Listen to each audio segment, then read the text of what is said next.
Que Jésus soit un maître ascensionné, comme tu le dis, cher jeune frère, c'est pas ça qui m'intéresse. C'est pas ça qui m'intéresse. L'intérêt que je porte est que le noir que je suis, qui est-il? Comment Jésus doit être ma référence alors que les gens de mon âge savent que dans sa génération, dans sa généalogie, il y a des êtres humains qui ont été plus grands que ça. C'est ça qui m'intéresse. Je recommence ça, c'est très très important. Jésus n'est-il pas un être ascensionné malgré tout? C'est la question qui est posée. C'est pas ça qui intéresse le négro africain parce que ça ne m'apporte rien. Parce que depuis 200 ans, comme on m'a dit qu'il est mon sauveur, il ne m'a rien apporté, ni à la civilisation noire, ni à personne. Même si les gens y croient, ils sont libres. Mais l'analyse que je fais de la situation est que la religion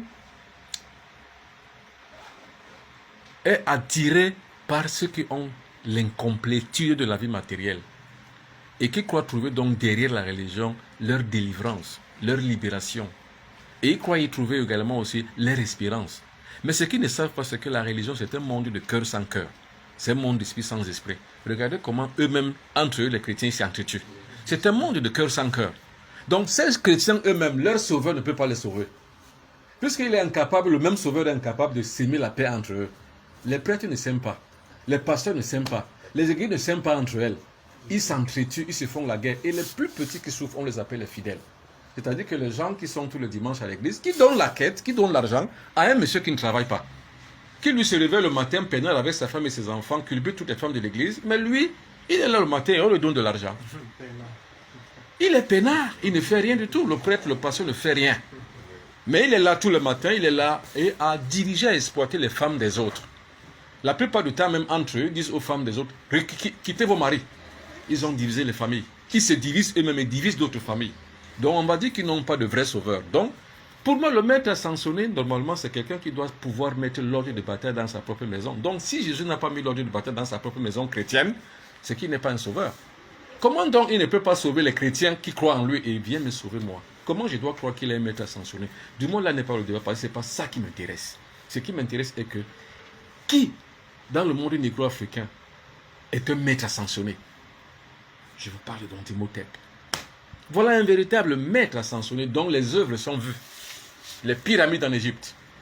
La civilisation mondiale, humaine, internationale et planétaire, c'est l'Égypte. La civilisation la plus ancienne, c'est l'Égypte. Mais c'était sous qui? Imhotep. Ça veut dire que nous devons notre sauvetage à Imhotep plutôt qu'à Jésus. Jésus a apporté quoi de concret? À part la croyance. Et le pauvre même, je ne suis même pas sûr que c'est lui qui a imposé cette croyance. Mais c'est Constantin Ier qui au 4e siècle l'a amené. Il a donc remplacé Imhotep dont je vous parle, dont les œuvres sont concrètes sur le plan architectural, sur le plan scientifique, sur le plan des progrès scientifiques et sur tout le plan. Et on le remplace donc à celui-là, qui est un vrai guide, un vrai sauveur. On le remplace par un sauveur morbide, virtuel, et qui est incapable de mettre l'ordre dans sa propre maison. Sinon les chrétiens s'aimeraient. Sinon les pasteurs ne s'entretueraient pas. Sinon les pasteurs n'exploiteraient et n'escroqueraient pas leurs fidèles. Mais ils escroquent et exploitent leurs fidèles sur la base de la croyance. C'est pour ça qu'on dit que la croyance rend l'être humain bête. Donc ceux qui croient en Jésus, croient en Dieu, sont bêtes. C'est ça qu'on appelle la folie du grand nombre. C'est-à-dire que si vous avez un frère qui est religieux, qui croit en Jésus, qui croit en Dieu, qui va à l'église, c'est un démon, c'est un malade mental.